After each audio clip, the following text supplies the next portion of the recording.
আমরা আজকে পাকোড়া ভাজা দেখাবো। পাকোড়া ভাজা করতে যা যা লাগবে: পেঁয়াজ কুচি লাগবে, মরিচ কুচি, এখানে লাগবে মরিচের গুঁড়ো, হলুদের গুঁড়ো লাগবে হাফ চামচ, ধনের গুঁড়ো হাফ চা চামচ, এখানে 1 থেকে 1.5 চামচ চা চামচ নেবেন আদা বাটা, রসুন জিরে একসাথে, লবণ লাগবে।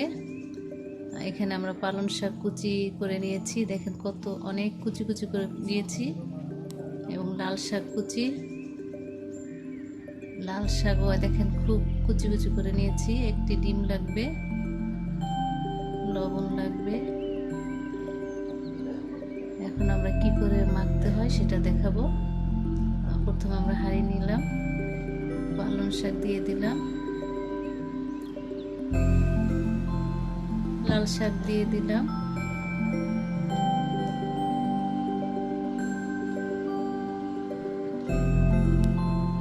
এখন যে মশলাগুলি নিয়েছি সবগুলি একসঙ্গে দিয়ে দিয়েছি।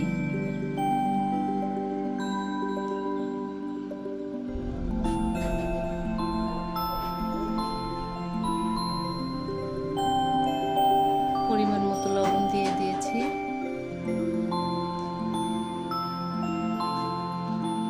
এখন একটি ডিম ফাটিয়ে আমরা দিয়ে দিব এখানে।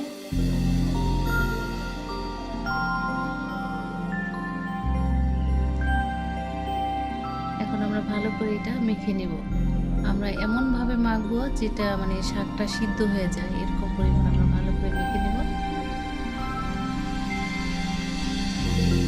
আমরা এখন চালের গুঁড়ি দিয়ে দিলাম, 2 কাপ চালের গুঁড়ি, 1 কাপ ময়দা দিয়ে দেব, 1 কাপ ময়দা দিয়েছি। আসলে চালের গুঁড়িটা আমরা দিয়েছি জানি পাকোড়াটা মচমচে হয়। এখন ভালো করে আমরা মেখে নেব। এখানে মাংসের মশলা পাওয়া যায়, মেখে সেই 1 প্যাকেট মাংস মশলা দিয়ে দেব। বেকিং পাউডার দিয়ে দিব হাফ চা চামচ,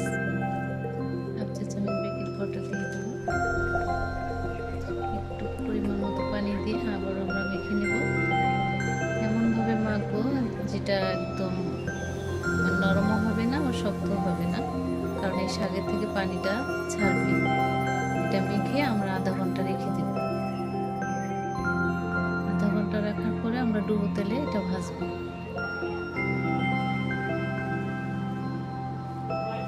আমরা এরকম ভাবে মেখে রেখে দিব আধা ঘন্টা। আধা ঘন্টা পরে যে এই অবস্থা হয়েছে আমাদের, দেখেন। চাইলে আপনারা আরেকটু পাতলা করতে পারেন, পাতলা করলে আপনারা চামচ দিয়ে দিবেন, হাত না দিয়ে দিয়ে। এখন এই তেলটা গরম করে প্রথমে আমরা অল্প একটু দিয়ে দেখবো যে তেলটা গরম হয়েছে কিনা।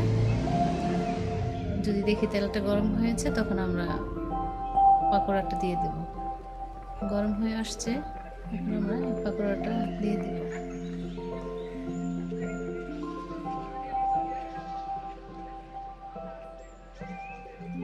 আস্তে আস্তে করে যখন একটু হয়ে আসবে তখন আমরা এটা উল্টিয়ে দেব, না হলে ভেঙে যাবে। বাদামি কালার হয়ে যখন আসবে তখন এটা আমাদের ভাজা হয়ে যাবে। হয়ে গেছে আমাদের পাকোড়া ভাজা। আসলে আমরা এটা দুটো শাক দিয়ে মানে পাকোড়াটা ভাজছি, পালং শাক আর লাল শাক। হয়ে গেছে আমাদের পাকোড়া ভাজা।